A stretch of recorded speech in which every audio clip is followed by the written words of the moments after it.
नमस्कार साथियों, मैं सुबोध कुमार स्वागत करता हूं आपका आपके अपने YouTube चैनल संदेश मैसेंजर आप शिक्षा के ऑनलाइन प्लेटफॉर्म पर। जैसा कि आप लोग जानते हैं, हमारे इस चैनल के माध्यम से आपको विभिन्न प्रकार की एक दिवसीय परीक्षाओं जैसे TET, super TET, SSC, bank, railway इत्यादि की तैयारी सुचारू रूप से कराई जाती है। यदि आप हमारे चैनल से जुड़ते हैं तो इस पर लगातार ऐसे वीडियो आते रहेंगे जो वीडियो आपके लिए बहुत ही ज़्यादा हेल्पफुल होंगे। कल के सेशन में हम लोगों ने देखा था कि 2 अंक की संख्याएं उनका वर्ग कैसे करेंगे। आज मैं आपको सिखाता हूं कि 3 अंक की संख्याएं होंगी, उनका वर्ग कैसे किया जाएगा, बिल्कुल आसान ट्रिक से। देखिए, ध्यान दीजिए। यहाँ पर लिखा हुआ है कि 101 का वर्ग करना है आपको। 101 लिखा हुआ है जिसका वर्ग निकालना है। कुछ करना नहीं है बहुत ज़्यादा, आपको करना यह है कि 101 लिखिए और प्लस का एक और लिख दीजिए, पीछे का अंक इसमें जोड़ दीजिए तो कितना हो जाएगा, 102 हो जाएगा। कितना हो जाएगा, 102 हो जाएगा। और पीछे के अंक का स्क्वायर करके डबल डिजिट में लिखना है तो कितना हो जाएगा, 10201। यही करना है आपको, यही सीखना है आपको। देखिए अगला, देखिए अगला कैसे करेंगे। 102 का स्क्वायर लिखा हुआ है, 102 का स्क्वायर कैसे करेंगे। 102 का वर्ग करना है आपको। 102 का वर्ग करने के लिए 102 में कितना जोड़ना है, 2 जोड़ना है। 102 में 2 जोड़ेंगे तो कितना होगा, 104 होगा। 104 में 2 का स्क्वायर करके लिख दीजिए। 2 का स्क्वायर डबल डिजिट में कितना लिखेंगे, 2 का स्क्वायर होता है 4। 2 का स्क्वायर कितना होता है, 4 होता है। आगे देखिएगा, आगे देखिए, लिखा है कि 104 का स्क्वायर बताना है आपको। 104 का वर्ग क्या होगा। 104 का वर्ग आप लोग करके देखिए थोड़ा कैसे करेंगे। 104 का वर्ग निकालना है। 104 में कितना और जोड़ने की आवश्यकता है, 4 जोड़ दीजिए। 104 108 होगा। 108 में 4 का स्क्वायर कर दीजिए। 4 चौके स्क्वायर कितना होगा, 16 होगा। तो कितना लिखेंगे, 10 816। ठीक है, आगे देखिएगा, आगे क्या करेंगे। अगला एक सवाल और कर लीजिए। चलिए एक सवाल और कर लीजिए। 106 का स्क्वायर करके बता दीजिए। इसका उत्तर आप लोग अपने आप बताइएगा। करिए भाई, इसको कैसे करेंगे। इसको करने के लिए आपके पास तरीका है कि 0 6 और प्लस 6 और जोड़ दीजिए। 112 होगा आपका। कितना होगा, 6 और 6 कितना होता है, 112 होता है। 112 में 6 का स्क्वायर करके पीछे लिख दीजिए। 6 का स्क्वायर कितना होता है, 36 होता है। 6 का स्क्वायर कितना होता है, 36 होता है। 3 डिजिट का आसानी से लगाने के लिए, वर्ग लगाने के लिए इस ट्रिक का यूज करेंगे, आसानी से लगा पाएंगे। देखिए भाई, आगे चलते हैं। यहाँ तक वर्ग की बात की गई। इसके बाद जो चैप्टर स्टार्ट होता है वो है नंबर सिस्टम। इस चैप्टर में हम 0 से लेकर और जितनी भी संख्याएं होंगी सब के बारे में पढ़ेंगे, एक एक बात को जानते जाएंगे। अब स्टार्ट करते हैं अपना मुख्य चैप्टर जिसका नाम है संख्या पद्धति। देखिए एक एक बात को समझते जाना है। सबसे पहले आपको ध्यान दीजिए भाई, संख्याओं को प्रदर्शित करने की प्रणाली कौन कौन सी होती हैं, संख्याएं किस किस प्रणाली में प्रदर्शित की जाती हैं वो देख लीजिए। संख्याओं को प्रदर्शित करने की प्रणाली रहती हैं, एक रहती है डेसिमल नंबर, दशमलव प्रणाली। दशमलव प्रणाली होती है, प्रणाली इसे कहते हैं डेसिमल सिस्टम। दशमलव प्रणाली। डेसिमल सिस्टम में क्या होता है, डेसिमल सिस्टम में दशमलव प्रणाली में जो आधार होता है वो 10 होता है। दशमलव प्रणाली में आधार कितना होता है, 10 होता है। जैसे कौन कौन सी अंक लिए जाते हैं इसमें अंक लिए जाते हैं 0 1 2 3 4 5 6 7 8 9। इसमें जो 10 डिजिट लिए जाते हैं आधार के लिए वो कौन से लिए जाते हैं, 0 1 2 3 4 5 6 7 8 9। तो ये कौन सी प्रणाली एक होती है प्रदर्शित करने की, दशमलव प्रणाली। इसमें आधार क्या रहता है, आप कहेंगे 10 रहता है। आगे देखिएगा, आगे देखिए भाई, दूसरी जो प्रणाली होती है वो होती है बाइनरी प्रणाली। दूसरी प्रणाली होती है बाइनरी प्रणाली। बाइनरी प्रणाली, बाइनरी प्रणाली में जो बेस रहता है वो कितना रहता है, y का मतलब 2 होता है, इसमें बेस 2 रहता है और इसमें जो अंक यूज किए जाते हैं वो 0 और 1 लिए जाते हैं, 0 और 1। कंप्यूटर में बाइनरी प्रणाली का यूज किया जाता है। आगे देखिए, एक प्रणाली होती है हेक्सा और एक होती है हेक्सा होती है HEXA, हेक्सा। हेक्सा में कौन सा आधार होता है, हेक्सा में आधार होता है 16। आधार कितना होता है, 16 होता है। हेक्सा में आधार 16 होता है। और एक प्रणाली होती है ऑक्टल। ऑक्टल में कितना होता है, 8 होता है। ऑक्टल में कितना होता है, 8 होता है। ऑक्टल में आधार 8 होता है। लेकिन आपको यहाँ पर क्या पढ़ना है, आपको डेसिमल सिस्टम पढ़ना है, दशमलव प्रणाली पढ़ना है, और जिसमें कितनी संख्याएं, कितने अंक यूज करने हैं, 0 से लेकर 9 तक। ध्यान दीजिए भाई, ये तो एक प्रणाली है संख्याओं को प्रदर्शित करने की। उनमें एक प्रणाली हमने दशमलव प्रणाली बताई है, एक बाइनरी और एक हेक्सा और एक ऑक्टल। ऑक्टल में 8 बेस होता है, हेक्सा में 16 बेस होता है, बाइनरी में 2 बेस होता है और डेसिमल में कितना होता है, 10 बेस होता है। आगे देखिए भाई, आगे पढ़ेंगे, आगे पढ़ना है आपको कि कॉम्प्लेक्स नंबर किसे कहते हैं। देखिए, जो अभी आपने पढ़ी है डेसिमल नंबर जो देखा है उनमें 9 तक की अंकों का यूज किया जाता है, 0 से लेकर 9 तक। देखिए, सम्मिश्र संख्याएं किसे कहा जाता है, कॉम्प्लेक्स नंबर कौन से होते हैं, कॉम्प्लेक्स को कहते हैं सम्मिश्र संख्या। सम्मिश्र संख्या कहते हैं इसको, सम्मिश्र संख्या कहा जाता है इसको, कॉम्प्लेक्स नंबर कहा जाता है। कॉम्प्लेक्स नंबर 2 प्रकार के होते हैं, एक वास्तविक और एक काल्पनिक। वास्तविक को कहा जाता है रियल नंबर और काल्पनिक होते हैं इमेजिनरी नंबर। काल्पनिक और वास्तविक में क्या अंतर होता है, इस बात को आप बखूबी अच्छे से समझ लें। अभी देखिए, वास्तविक संख्याएं जो होती हैं वो सभी पूर्णांक संख्याओं को वास्तविक संख्याएं कहा जा सकता है।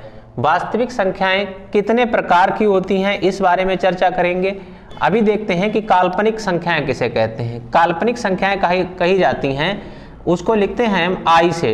किससे डिनोट करते हैं, आई से। आई मतलब आयोटा, आई मतलब आयोटा, आई मतलब आयोटा। आई स्क्वायर बराबर होता है, आई स्क्वायर बराबर होता है -1। आई स्क्वायर बराबर कितना होता है, -1। आई बराबर क्या हो जाता है, आई बराबर हो जाता है अंडर रूट -1। आई बराबर हो जाता है अंडर रूट -1। इनकी चर्चा हमको नहीं करनी है अभी। चर्चा किसकी करनी है, वास्तविक संख्याओं की। चर्चा किसकी करनी है, वास्तविक संख्याओं की करनी है। रियल नंबर की चर्चा करनी है आपको। तो वास्तविक संख्याएं कहां से कहां तक होती हैं, वास्तविक संख्याएं होती हैं आपकी -इनफाइनाइट से प्लस इनफाइनाइट तक। हाँ, माइनस अनंत से प्लस अनंत तक की संख्याएं क्या कहलाती हैं, रियल नंबर कहलाती हैं। इमेजिनरी नंबर कौन सी होती हैं, इमेजिनरी नंबर को प्रदर्शित किया जाता है आई से। आई का मतलब आयोटा होता है और आई स्क्वायर बराबर -1 होता है और आई बराबर क्या हो जाएगा, √-1 भी लिख सकते हैं इसको। ध्यान दीजिएगा भाई। अब आपको पढ़ना है रियल नंबर, इन्हीं पर चर्चा करनी है, इन्हीं के बारे में पढ़ना भी पड़ेगा आपको। ध्यान दीजिएगा भाई, आगे समझिएगा। पूर्णांक संख्याएं किन्हें कहा जाता है, इंटीजर नंबर। पूर्णांक संख्याएं किसे कहा जाता है, देखिए गिनती की जो संख्याएं होती हैं वो कहां से कहां तक होती हैं, ऐसे याद करिएगा। पूर्णांक संख्याएं आपकी 3 पार्ट में डिवाइड कर देते हैं। एक वो संख्याएं जो ऋणात्मक होती हैं, यानी निगेटिव होती हैं, और एक संख्याएं वो जो धनात्मक होती हैं। कौन सी होती हैं, आप कहेंगे धनात्मक होती हैं। धनात्मक को हम डिनोट करते हैं कि पॉजिटिव होती हैं। और क्या होता है, और शून्य होता है, और जीरो होता है। तो जीरो लिख लीजिए। अगर आप धनात्मक की तरफ बढ़ेंगे तो +1, +2, +3, +4 डैश इनफाइनाइट, प्लस के इनफाइनाइट तक जाएंगे। ये कैसी संख्याएं हो जाएंगी, धनात्मक हो जाएंगी। अगर आप नेगेटिव की तरफ जाएंगे तो -1, -2, -3, -4 dash dash dash dash dash dash minus का इनफाइनाइट लिखेंगे, माइनस का इनफाइनाइट लिखेंगे। तो आपसे पूछा जाए कि धनात्मक और ऋणात्मक और शून्य कैसे नंबर हैं, तो ये इंटीजर नंबर हैं। देखिए इंटीजर नंबर में जो आप इन माइनस इनफाइनाइट और 1 लिखा हुआ है, ये कैसी कहलाएंगी, ये ऋणात्मक कहलाएंगी। ये कैसी कहेंगी, ऋणात्मक कहलाएंगी। और ये शून्य होता है और ये क्या होती हैं, धनात्मक होती हैं। ये क्या होती हैं, धनात्मक होती हैं। शून्य के बारे में ये बात लिख लीजिए, शून्य ना ही धनात्मक है ना ही ऋणात्मक। शून्य ना ही धनात्मक वैल्यू है ना ही ऋणात्मक है, ना ही ऋणात्मक है। शून्य धनात्मक और ऋणात्मक में से कोई भी वैल्यू में नहीं आता है। शून्य का अलग से एक मान होता है कि शून्य धनात्मक में भी नहीं काउंट कर सकते हो, ऋणात्मक में भी काउंट नहीं कर सकते हो। इतनी बात आपको समझ में आ गई होती है। उम्मीद करेंगे कि ये बात समझ में आ रही होगी। आगे देखेंगे, आगे देखिए भाई। इसके बाद में बात करेंगे प्राकृतिक संख्याओं की। प्राकृतिक संख्याएं किन्हें कहा जाता है, तो एक सीधी सी परिभाषा बता देते हैं, सीधी सी बात बता देते हैं कि ऐसी संख्याएं जो गिनती की होती हैं, जो गिनती की होती हैं, उन्हें उन संख्याओं को क्या कहा जाता है, प्राकृतिक यानी नेचुरल नंबर कहा जाता है। नेचुरल नंबर कौन सी होती हैं, गिनती की संख्याएं। गिनती की संख्याएं मतलब जैसे 1 है, 2 है, 3 है, 4 है, 5 है, 6 है, dash dash dash dash infinite तक। ऐसी संख्याएं क्या कहलाती हैं, प्राकृतिक संख्याएं, नेचुरल नंबर कहलाती हैं। ध्यान दीजिए भाई, आगे देखिएगा। आगे हैं पूर्ण संख्याएं। पूर्ण संख्याओं में क्या होगा, पूर्ण संख्याएं किसे कहा जाता है, तो देखिए जब गिनती की संख्याओं में यानी गिनती जो आपने लिखी हैं उनमें अगर 0 को शामिल कर लिया जाए तो संख्याएं पूर्ण संख्याएं कहलाएंगी। यानी गिनती में 0 शामिल करने पर संख्याएं क्या कहलाती हैं, पूर्ण संख्याएं कहलाती हैं। जैसे 0, 1, 2, 3, 4 dash dash dash dash infinite तक कैसी संख्याएं कहलाएंगी, पूर्ण संख्याएं कहलाएंगी, होल नंबर कही जाती हैं। ठीक है, आगे देखिए भाई। तो पूर्ण संख्याएं और प्राकृतिक संख्याओं में अंतर समझ में आया। इसके बाद में देखिए, इसके बाद में सम संख्याएं लिखा हुआ है, इवन नंबर इनको कहा जाता है। सम संख्याएं किन्हें कहा जाता है, इन पर थोड़ी चर्चा कर लीजिएगा। देखिए भाई, सम संख्याएं कहा जाता है ऐसी संख्याएं जो 2 से कटें, जो 2 से कटें, 2 से कट जाएं। ऐसी संख्याएं जो 2 से कट जाएं, हाँ, वो संख्याएं कैसी कहलाएंगी, सम संख्याएं कहलाएंगी। ऐसी संख्याएं जो 2 से कट जाएंगी सम संख्याएं कहलाएंगी। जैसे कौन सी होती हैं, 2 है, 4 है, 4 2 6 है, 8 है, डैश डैश डैश इनफाइनाइट तक, डैश डैश डैश इनफाइनाइट तक। ये सब कैसी संख्याएं होती हैं, सम संख्याएं। आपसे बोला जाए सबसे पहली सम संख्या कौन सी होती है, आप बताइए। सबसे पहली सम संख्या है वो 2 है। कौन सी संख्या है, 2 है। 2 सबसे पहली सम संख्या है। देखिए आगे चलिएगा, विषम संख्याओं के बारे में देखिए। विषम संख्याएं क्या होती हैं, ऑड नंबर्स। ऑड नंबर क्या होते हैं, ऐसी संख्याएं जो 2 से ना कटें उनको विषम संख्याओं में रखा जाता है। जो 2 से ना कटें उन्हें विषम संख्याएं कहा जाएगा। तो आप कहें विषम संख्याएं किसे कहा जाएगा, जो 2 से ना कटें, जो 2 से ना कटें। जो 2 से नहीं कटती हैं वो विषम संख्याएं हैं। जैसे 1 है, हाँ 3 है, 5 है, 7 है, डैश डैश डैश अनंत तक है। तो पहली विषम संख्या कौन सी हो जाती है, पहली विषम संख्या हो जाती है 1। पहली विषम संख्या कौन सी होती है, 1 होती है। ध्यान दीजिए भाई, पहली विषम संख्या 1 होती है। कुछ रिजल्ट्स होते हैं जिनको याद रखना है आपको।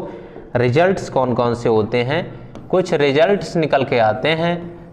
रिजल्ट्स कौन से होते हैं वो देख लीजिए। जब कभी भी आप सम में सम जोड़ेंगे, सम प्लस सम संख्या जोड़ेंगे, तब क्या बनेगा, तो कौन सी संख्या प्राप्त होगी, जब कभी सम से सम जुड़ता है तो बनने वाली संख्या भी सम होती है। बनने वाली संख्या भी क्या होती है, सम होती है। बनने वाली संख्या भी क्या होती है, सम होती है। लेकिन कभी सम से विषम को जोड़ के देखेंगे, सम प्लस विषम बराबर, तब क्या बनेगा, सम प्लस विषम बराबर क्या होगा, तो आप याद रखिए सम से विषम मिलती है तो भी जो संख्या बनती है वो विषम बनती है। क्या बनती है, विषम बनती है। ध्यान दीजिए। अगला विषम से विषम मिलेगी, कभी विषम प्लस विषम संख्या मिल जाएगी तो क्या बनेगी, विषम से विषम संख्या मिलने पर जो संख्या बनती है वो बनेगी सम संख्या, वो बनेगी सम संख्या। वो कौन सी संख्या बनेगी, सम संख्या बनेगी। तो आगे देखिएगा भाई, विषम और सम हो गया, सम और विषम हो गया, तो आपने क्या जाना है कि सम और विषम से मिलने पर कैसी संख्याएं बनती हैं। इनके एग्जाम्पल्स देख लीजिए थोड़ा, इनके एग्जाम्पल क्या क्या रहेंगे। देखिए भाई, जैसे सम से सम को मिलाया तो सम बनता है, कैसे, देखिए प्रैक्टिकली थोड़ा प्रूव करिए कि सम संख्या मान लो ले ली 4 और विषम संख्या आपने ले ली कोई 7, सम संख्या ले ली 4 और विषम संख्या ले ली 7, ये सम है और ये विषम है। तो आप पहले वाले में रख के देखिए, देखो और कोई सम संख्या ले लो, और कोई सम संख्या ले लो, सम संख्या ले लीजिए, कोई ले ले 6, 6 भी कैसी संख्या है, सम संख्या है। जब आपने 6 में 4 जोड़ा होगा, दोनों सम जोड़ी होंगी तो 10 बना है, 10 भी कैसी है, 10 भी कैसी है, सम संख्या है। अर्थात सम प्लस सम बराबर सम होता है। सम से विषम जोड़ के देखिए, सम को 4 ले लेंगे और विषम 7 ले लेंगे, 7 प्लस 4 यानी क्या जोड़ेंगे, 4 प्लस 7 बराबर कितना होगा, 11, और 11 कैसा नंबर आया है, 11 विषम नंबर आया है। तो आपने पता किया है कि सम और विषम में क्या होता है कि जोड़ जो आता है वो सम और विषम का क्या आता है, विषम आता है। सम और विषम का क्या आता है, विषम। विषम में विषम जोड़ेंगे तो सम बनेगा। देखिए भाई, विषम कोई नंबर ले लीजिए और उसमें विषम ही जोड़ दीजिए। मान लो 5 विषम है और 7 विषम है, 7 और 5 जुड़ेगा कितना होगा, 12, और 12 कैसा नंबर है, सम है। 12 कैसा नंबर है, सम है। ये कुछ रिजल्ट्स लिख लीजिए अपनी कॉपी में, इनको याद रखिएगा, अच्छे से याद कर लीजिए। अगला देखिए भाई मेरे, अगली बात क्या है, बात करें जीरो की। जीरो कैसा है, सम है या विषम है, इस पर थोड़ी चर्चा कर लेते हैं। जीरो सम है या विषम है, ठीक है, इस पर थोड़ा आप दिमाग लगाइए अपना कि जीरो कैसा है, जीरो को सम में रखा जाएगा या विषम में रखा जाएगा। तो आप ध्यान दीजिएगा भाई, ध्यान दीजिए। उससे पहले मैं आपको जो समझाना चाहता हूं वो बातें समझ लीजिए। अगर कभी आपको मानना पड़ जाए कि सम संख्याएं मानिए, तो सम संख्याएं हों चाहे विषम संख्याएं हों, सम संख्याएं हों चाहे विषम संख्याएं हों, हमेशा उनमें 2-2 का ही अंतर होता है। कितने का अंतर होता है, 2-2 का अंतर होता है। चाहे सम संख्याएं हों चाहे विषम संख्याएं हों, अंतर कितने का होता है, 2-2 का। जैसे आपने लिखा होगा 2, 4, 6, 8, 10, ये सम संख्याएं हैं। ये कैसी संख्याएं हैं, सम।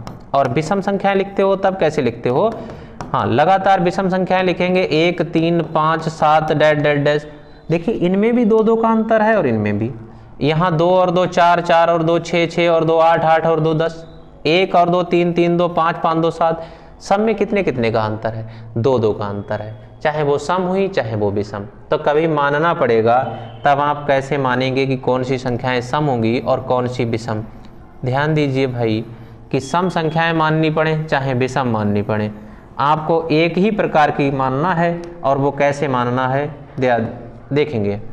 देखो पहली मान लो x है, दूसरी x + 2 है, तीसरी x + 4 है और चौथी मान लो x + 6 है। ये 4 सम और 4 ही विषम मान सकते हो। कैसे, अगर x का मान सम रख दोगे तो सभी संख्याएं कैसी हो जाएंगी, सम हो जाएंगी। अगर x का मान विषम रख दोगे तो सभी मान विषम आ जाएंगे। तो यही सम होती हैं और यही मानने के वक्त विषम होती हैं। ये बात समझ में आ गई। कैसे मेरे भाई, देखिएगा, अगर इसका x का मान सम रख देते, मान लो 2 रख देते, तो मान क्या आता, 2 और 2 4 आता, 4 और 2 6 आता, और कितना आता, 6 और 2 कितना आता, 8 आता। ये सब अंक कैसे आते, सम आ जाते। अगर x का मान विषम रख लेते, मान लो कि आपने x का मान विषम रख लिया होता, इसका मान आपने 3 रख लिया होता या 1 रख लिया होता, तो कितना आता, 1 आता। 1 और 2 कितना आता, 3 आता। 1 और 4 कितना आता, 5 आता। 1 और 6 कितना आता, 7 आता। तब जो अंक आते वो कैसे आते, विषम आते। तो कभी मानने की आवश्यकता पड़ेगी, इसको हम आगे चल के थोड़ा डायरेक्ट भी मान सकते हैं। आप इस बात को वहां पर याद रखिएगा, ध्यान दीजिए भाई। आगे देखिए, अभाज्य संख्याएं किसे कहा जाता है। अभाज्य संख्याओं की क्या पहचान होती है, ये ध्यान दीजिए भाई। देखिए अभाज्य के बारे में थोड़ा तो पिछले बता चुके हैं, लेकिन अब जो बता रहे हैं वो उसकी परिभाषा से रिलेटेड हर बात को बता दिया जाएगा। जैसे अभाज्य संख्याओं की बात करें तो देखो, एक से बड़ी वह संख्या जो स्वयं और एक के अलावा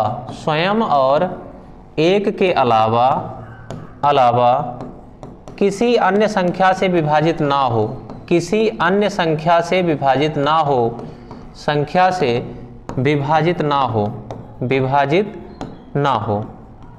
ये इसकी परिभाषा में लिख सकते हो कि वह संख्या जो एक से बड़ी हो और स्वयं और एक के अलावा किसी से ना कटे, तो आप कहेंगे वो संख्या कैसी होगी, अभाज्य होगी।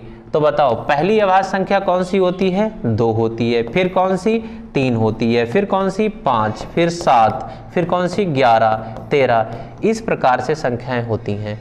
तो हमने बताया था कि 1 से 100 तक कितनी अभाज्य होती हैं, आप कहेंगे कि 25 अभाज्य होती हैं। 1 से 50 तक कितनी होती हैं, 15 होती हैं, और 50 से 100 तक कितनी होती हैं, 10। ये संख्याएं वो लिखी हैं जो अभाज्य हैं। ये 2 जो है एकलौती ऐसी संख्या है जो सम के साथ अभाज्य है, बाकी कोई भी संख्या ऐसी नहीं है जो सम के साथ अभाज्य हो। तो अभाज्य की परिभाषा आपको समझ में आ गई होगी। उम्मीद करते हैं आप समझ पाए होंगे कि प्राइम नंबर कौन से होते हैं। प्राइम नंबर होते हैं जो स्वयं और एक के अलावा किसी से ना कटे। यहाँ पर एक बात नोट करके लिख लीजिए कि इसके कितने गुणनखंड हो सकते हैं, अभाज्य संख्या के कितने गुणनखंड होते हैं, ऐसा नोट करके लिख लेंगे। तो बताइए, एक सवाल हम आपसे पूछते हैं और इसका उत्तर कमेंट बॉक्स में दीजिए, अगले हम बता देंगे आपको। आपके लिए क्वेश्चन है कि अभाज्य संख्याओं के कितने गुणनखंड होते हैं, अभाज्य संख्या के कितने गुणनखंड होते हैं, कितने गुणनखंड हो सकते हैं, कितने गुणनखंड होते हैं। ये प्रश्न दे रहे हैं हम आपको, इसके ऑप्शंस भी दे देते हैं। अभाज्य संख्या के क्या 2 गुणनखंड होते हैं, बी ऑप्शन है 1 है, सी ऑप्शन है 3 और डी ऑप्शन है 1 भी गुणनखंड नहीं होता। आपको बताना है कि अभाज्य संख्या के कितने गुणनखंड होते हैं। इसका उत्तर आप लोग सोच के बताइए, हम आने वाले वीडियो में इसकी चर्चा कर लेंगे। आगे देखिए, भाज्य संख्याएं किसे कहते हैं, भाज्य संख्याएं किसे कहा जाता है, भाज्य नंबर कौन से होते हैं। देखिए, भाज्य संख्याएं वो होती हैं जो स्वयं और एक के अलावा भी किसी से कट जाएं, स्वयं और एक के अलावा किसी अन्य संख्या से भी विभाजित हो जाएं, किसी अन्य संख्या से भी विभाजित हो जाएं। जो संख्याएं स्वयं और एक के अलावा भी किसी से कट जाती हैं वो क्या कहलाती हैं, वो कहलाती हैं भाज्य संख्याएं, कंपोजिट नंबर कहलाती हैं। तो बताइए भाज्य का अन्य नाम क्या होता है, भाज्य का अन्य नाम होता है यौगिक संख्याएं। भाज्य को क्या कहते हैं, यौगिक संख्याएं। यौगिक को और क्या कहते हैं, संयुक्त संख्या कहते हैं। यौगिक को क्या कहते हैं, संयुक्त संख्या कहते हैं। तो याद करो भाई कि भाज्य का बताया था कि 3 नाम होता है, यौगिक भी होता है और संयुक्त भी होता है। याद करिए कि भाज्य संख्या पहली कौन सी होती है, 4 होती है, फिर कौन सी होगी, 6 होगी, फिर कौन सी होती है, 6 के बाद में 8 होती है, 9 होती है, 10 होती है। ये सब कैसी संख्याएं हैं, भाज्य संख्याएं हैं। ये सब कैसी संख्याएं हैं, भाज्य संख्याएं। लेकिन पहली भाज्य संख्या पूछा जाए या ऐसा पूछा जाए कि पहली यौगिक संख्या बता दीजिए, तो पहली यौगिक संख्या कौन सी होगी, 4। पहली संयुक्त संख्या कौन सी होगी, 4। और पहला ही कंपोजिट नंबर पूछा जाए तो क्या होगा, 4 होगा। इसका उत्तर 4 होगा। ठीक है भाई, आगे बढ़ते हैं। ये भाज्य की बात हो जाती है। अगला देखिए, सह अभाज्य संख्याएं, को प्राइम नंबर। सह अभाज्य संख्याएं क्या होती हैं, सह अभाज्य संख्याएं उन संख्याओं को कहा जाता है, सह अभाज्य संख्याएं उन संख्याओं को कहा जाता है जिनका मासा 1 होता है, जिनका मासा 1 होता है। सह अभाज्य संख्याओं का मासा 1 होता है। सह अभाज्य संख्याओं का मासा 1 होता है, मासा 1 होता है। देखिए भाई, इसमें कुछ महत्वपूर्ण चीज रहेगी, और वो क्या रहेगी। जैसे मैंने आपसे पूछ लिया होता है एक क्वेश्चन कि बता दीजिए, क्वेश्चन नंबर 1 है कि निम्न में कौन सी संख्या सह अभाज्य है। ऐसा प्रश्न पूछ लिया होता और आपको ऑप्शन दे दिए होते कि इनमें से बता दो कौन सी संख्या सह अभाज्य है। ऑप्शन है 12, 15 और 18। बी ऑप्शन है 12 और 15। सी ऑप्शन है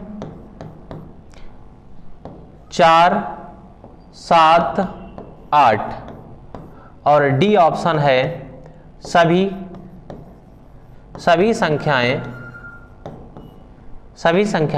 सह अभाज्य नहीं है। क्या इनमें सभी संख्याएं सहभाज्य नहीं है? सभी ऑप्शंस जो हैं सहभाज्य नहीं है या कोई है भी? तो आप बताइएगा। देखिए, इनमें से अगर आपको छांटने को बोला जाता है कि कौन सी संख्या सहभाज्य है, तो आप बता सकते हैं कि इनमें से सर कौन सी संख्या सहभाज्य है। ये वाली संख्या कौन सी है? 4, 7, 8 ये कैसी है? सहभाज्य है। आप कहेंगे कि इसमें 4 तो भाज्य संख्या है, फिर ये सहभाज्य कैसे हुई? तो हाँ, ये बात तो महत्वपूर्ण भी है कि इस बात को जान लें। अभी सहअभाज्य के लिए ऐसा जरूरी नहीं है कि सहअभाज्य संख्याएं जो लिखी हों वो सभी अभाज्य संख्याएं हों, ये जरूरी नहीं होता है। देखिए, सभी उसमें प्राइम नंबर लिखे होंगे ऐसा जरूरी नहीं है। तो इसमें क्या है, इसमें आवश्यक नहीं है कि सभी संख्याएं अभाज्य हों। ये बात नोट करके जरूर लिख लें कि आवश्यक नहीं है कि सभी संख्याएं कैसी होनी चाहिए? अभाज्य होनी चाहिए। वो भाज्य भी हो सकती हैं, बस देख लिया करो कि उनका कॉमन जो है वो 1 होना चाहिए, कुछ भी इसके अलावा कॉमन ना हो। बाकी वो भाज्य हो सकती हैं। ठीक है, ध्यान दीजिए। जैसे इसमें से बोला जाए कौन सी भाज्य कौन सी अभाज्य, आप छांटना थोड़ी देर के लिए बताते हैं कि 12 और 17 में क्या होगा, 3 और 5 में क्या होगा, 7 और 8 में क्या होगा, और हाँ 12, 10 और 6 में क्या होगा। इनमें कौन सी भाज्य कौन सी सहभाज्य होगी, कौन सी नहीं। तो मेरे अकॉर्डिंग मैं बताता हूं आपको कि 12 और 17 भी कैसी है? सहभाज्य है, क्योंकि इसमें भी कुछ कॉमन नहीं ले सकते हो 1 के अलावा। ये भी सहभाज्य है, ये भी सहभाज्य है, लेकिन ये सहभाज्य नहीं है क्योंकि 2 से कट जाता है। 2 छंगे 12, 2 पंजे 10, 2 तीन 6, यानी इसमें से कौन सा कॉमन ले सकते हो? 2 कॉमन ले सकते हो। वो वाली संख्या सहभाज्य संख्या नहीं है। बाकी ये 3 संख्याएं कैसी हैं? सहभाज्य संख्याएं हैं। उम्मीद करते हैं आप लोग ये समझ पाए होंगे सहभाज्य संख्याओं का कॉन्सेप्ट। देखिए, अगला है जुड़वा अभाज्य संख्याएं। हाँ, ट्वाइन प्राइम नंबर। जुड़वा अभाज्य संख्याएं किसे कहते हैं? जुड़वा का मतलब या ट्वाइन का मतलब होता है 2।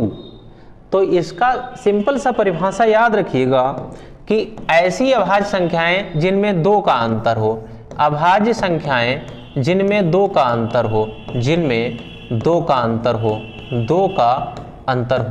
ऐसी अभाज्य संख्याएं जिनमें 2 का अंतर हो क्या कहलाएंगी? जुड़वा अभाज्य संख्याएं कहलाएंगी। समझो भाई, 2 के अंतर वाली कौन सी होती हैं? हमने आपसे पूछ लिया होता कि इनमें से बताओ कौन सी जुड़वा अभाज्य है, कौन सी नहीं है। तो आप बताइए। हम लिख रहे हैं, एक लिख ली हमने 2, 3, दूसरी लिख दी है 3, 5, और लिख ली है 5, 7, और लिख ली है हमने 11 और 19, ये लिख ली हैं हमने। और लिख देते हैं 1, 2, 11 और 13 लिख लेते हैं, 11 और 13 लिख लेते हैं, और 19 और 21 लिख लेते हैं, 19 और 21 लिख लेते हैं, 21 और 23 लिख लेते हैं, और लिख लो भाई 27 और 29 लिख लेते हैं। आपको बताना है कौन सी जुड़वा अभाज्य संख्याएं हैं और कौन सी नहीं है। ध्यान दीजिए भाई, अब आप समझ पाएंगे कि जुड़वा अभाज्य कौन सी होती है। देखो, ये क्यों नहीं है? क्योंकि इनमें कितने का अंतर है? 1 का, जबकि 2 का अंतर होना चाहिए। ये वाली संख्या नहीं हो सकती है जुड़वा अभाज्य। दूसरी बात है 3 और 2, 5, 2 का अंतर है और लगातार संख्याएं और दोनों अभाज्य हैं, तो कैसी हो जाएंगी? जुड़वा अभाज्य। 5 और 7 भी कैसी हो जाएंगी? जुड़वा अभाज्य हो जाएंगी। 11 और 19 नहीं हो पाएगी क्योंकि इसमें 2 का अंतर नहीं है। संख्याएं तो अभाज्य हैं, लेकिन 2 का अंतर ना होने की वजह से क्या है? ये जुड़वा अभाज्य संख्या नहीं हो सकती है। 11 और 13 हो जाएगी क्योंकि ये देख लीजिए दोनों संख्याएं अभाज्य हैं और दोनों में 2 का अंतर है। 19 और 21 अंतर तो 2 का है, लेकिन यहाँ पर एक संख्या ये वाली अभाज्य ना होकर कैसी है, भाज्य है, इसीलिए ये वाला कैसा होगा, जुड़वा अभाज्य संख्या नहीं होगा। ध्यान दीजिए। अब 21 और 23 बता दीजिए। 21 और 23 भी नहीं हो सकता है क्योंकि 21 कैसी है, भाज्य है। 27 और 29 भी नहीं हो सकता है क्योंकि 27 कैसी है, भाज्य है। तो ये कॉन्सेप्ट था आपका किसका, जुड़वा अभाज्य का। तो सह अभाज्य और जुड़वा अभाज्य में अंतर समझ में आया। और देखिए एक होता है संपूर्ण नंबर, परफेक्ट नंबर किसे कहा जाता है। देखिए परफेक्ट नंबर में क्या होता है कि जो उसके गुणनखंड होते हैं, जो भी गुणनखंड आते हैं उनका योग करने पर संख्या से 2 गुना मान बनता है। जैसे हमने 6 ले लिया और 6 के फैक्टर लिखेंगे कि 6 कितनी संख्याओं से कौन कौन सी से कटती है, तो भाई मेरे 6 एकम 6 से भी कटेगा, 3 दूनी 6 से भी कटेगा, 2 से भी कटेगा और 1 से भी कटेगा। हाँ 6 किससे से कटेगा, 6 से भी कटेगा, 3 से भी कटेगा, 2 से भी कटेगा और 1 से भी कटेगा। इन सबको जोड़ लीजिए, इनका करिए योगफल। 6 + 3 + 2 + 1, 6 3 9 2 11 और 1 12, क्या आया 12। ये जो मान आना चाहिए इससे 2 गुना आना चाहिए, 2 गुना आया हुआ है, तो कह सकते हैं 6 जो है वो प्रथम परफेक्ट नंबर है। 6 कैसी है, प्रथम परफेक्ट नंबर है। पहली परफेक्ट नंबर कौन सी है, 6 है। आप समझ पाए होंगे कि पहली परफेक्ट नंबर पूछा जाए तो आप उत्तर दीजिएगा कि पहली परफेक्ट नंबर कौन सी होती है, 6 होती है। आगे देखिए भाई, आगे देखिए। एक ये चित्र बनाया हुआ है जो बेहद ज़्यादा महत्वपूर्ण है, परीक्षा में इससे प्रश्न पूछे जाते हैं तो करने में बड़ा कन्फ्यूजन होता है। देखिए इस चित्र में क्या है, इस चित्र में संख्याओं के बीच का संबंध है। प्राकृतिक संख्या, पूर्ण संख्या, परिमेय संख्या और वास्तविक संख्याओं, इनमें कैसा संबंध होता है, क्या संबंध होता है। इस कॉन्सेप्ट को समझने से ये जो इस तरह के प्रश्न आते हैं थ्योरेटिकल, वो प्रश्न आसानी से लगा पाएंगे। जैसे देखिए, ध्यान दीजिए भाई, इसमें होता क्या है, अगर आप अंदर से बाहर की तरफ जाएंगे तो सभी भी निकलेगा और कुछ भी निकलेगा, लेकिन अगर आप उस अपोजिट जाएंगे यानी बाहर से अंदर की तरफ जाएंगे तो केवल कुछ निकलेगा, सभी नहीं निकलेगा। केवल कुछ निकलेगा, सभी नहीं निकलेगा। कैसे, देखिए आप हमारे साथ पढ़ें और समझें कि किस तरीके से सभी कुछ का कॉन्सेप्ट क्लियर होता है। जैसे बोला जाए कि सभी प्राकृतिक संख्याएं पूर्णांक संख्याएं होती हैं, तो प्राकृत पहले आया, पूर्णांक बाद में।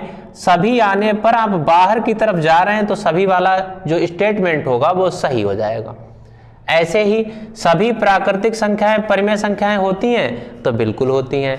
सभी प्राकृतिक संख्याएं वास्तविक संख्याएं होती हैं, होती हैं। फिर कि सभी पूर्णांक संख्याएं परिमेय होती हैं, तो होती हैं। सभी पूर्णांक संख्याएं वास्तविक संख्याएं होती हैं, होती हैं। आगे देखिए भाई, सभी परिमेय संख्याएं वास्तविक संख्याएं होती हैं, होती हैं, क्योंकि इनमें कहाँ जा रहे हैं, बाहर की तरफ जा रहे हैं, तो सभी वाला कॉन्सेप्ट या प्रत्येक वाला कॉन्सेप्ट सही हो जाता है। अपोजिट जाने पर क्या होगा, जैसे ऐसा बोल दिया जाए सभी वास्तविक संख्याएं परिमेय संख्याएं हैं, तो नहीं है, क्योंकि अंदर जाने पर सभी वाला कॉन्सेप्ट ही नहीं होता है। सभी परिमेय संख्याएं पूर्णांक संख्याएं हैं, तो आप कहेंगे नहीं है। लेकिन हाँ, अगर कुछ करके बोला जाए, जैसे बोल दिया जाए कि कुछ वास्तविक संख्याएं प्राकृतिक संख्याएं हैं, तो ये स्टेटमेंट बिल्कुल सही हो जाएगा, क्योंकि अंदर जाने पर कुछ का कॉन्सेप्ट निकलता है। तो इस सवाल का उत्तर आप बताने की कोशिश करें। मैं अभी बता देता हूं आपको इसमें क्या क्या लिखा हुआ है। इसमें लिखा है कि सभी प्राकृतिक संख्याएं वास्तविक संख्याएं होती हैं। दूसरा है सभी वास्तविक संख्याएं परिमेय संख्याएं होती हैं। सभी पूर्णांक संख्याएं परिमेय संख्याएं होती हैं। सभी प्राकृतिक संख्याएं पूर्णांक संख्याएं होती हैं। ध्यान दीजिए भाई, क्या करेंगे, क्या करेंगे, देखिएगा। आप बताइए इसका उत्तर क्या होगा। चलो सोचते हैं, जो हमने बताया है उसको अप्लाई करते हैं। अप्लाई करिए। सभी प्राकृतिक संख्याएं, प्राकृतिक पहले आया है, वास्तविक बाद में आया है, तो प्राकृतिक से वास्तविक की तरफ जाओ और पता करो कि सभी निकलेगा। तो प्राकृतिक पहले आया और वास्तविक बाद में आया। प्राकृतिक से वास्तविक की तरफ जाएंगे, सही वाला तो कॉन्सेप्ट सही होगा, क्योंकि बाहर की तरफ जाने पर सभी निकलता है। फिर बताओ सभी वास्तविक संख्याएं परिमेय संख्याएं हैं, तो सभी लगा हुआ है, वास्तविक देख लो और परिमेय देख लो। वास्तविक और परिमेय यहाँ पर है, यानी अंदर की तरफ जा रहे हो तो सभी तो नहीं निकलेगा, कुछ निकलता। अगर कुछ लगा होता तब सही हो जाता। अर्थात जो ऑप्शन होगा वो ये वाला ऑप्शन गलत है, यानी पेपर के अकॉर्डिंग ये वाला ऑप्शन आपका सही हो जाएगा। पूछा गया कौन सा कथन सही नहीं है, तो ये वाला कथन इसके अकॉर्डिंग सही नहीं है। देखो सभी पूर्णांक परिमेय है, पूर्णांक से परिमेय की तरफ जाओगे, बाहर की तरफ जाओगे, सभी निकलेगा, बिल्कुल निकलेगा। हाँ, सभी प्राकृतिक संख्याएं वास्तविक संख्याएं पूर्णांक संख्याएं हैं, तो प्राकृतिक से पूर्णांक की तरफ जाओ, प्राकृतिक से पूर्णांक की तरफ जाएंगे तो सभी निकलेगा, बाहर तरफ जा रहे हैं तो निकल जाएगा। तो आपने समझा है कि किस तरीके से इनके बीच में संबंध होता है और आसानी से कैसे कर सकते हैं। यदि आपको हमारा वीडियो अच्छा लगता हो तो आप हमारे चैनल को सब्सक्राइब करिए, लाइक करिए एंड शेयर करिए और इस परिवार को आगे बढ़ाएं ताकि हम इसी तरह की और वीडियोज भी ला सकें जो आपके लिए बेहद ज़्यादा हेल्पफुल हों। यदि आप किसी परीक्षा की तैयारी कर रहे हैं तो मैं आपको यकीन दिलाता हूं कि जब भी जिस कंटेंट के साथ आऊँगा उस कंटेंट में बहुत कुछ ज्ञान छिपा होगा और आप उसको भरपूर तरीके से फ़ायदा उठाएंगे। बिल्कुल, धन्यवाद, थैंक यू।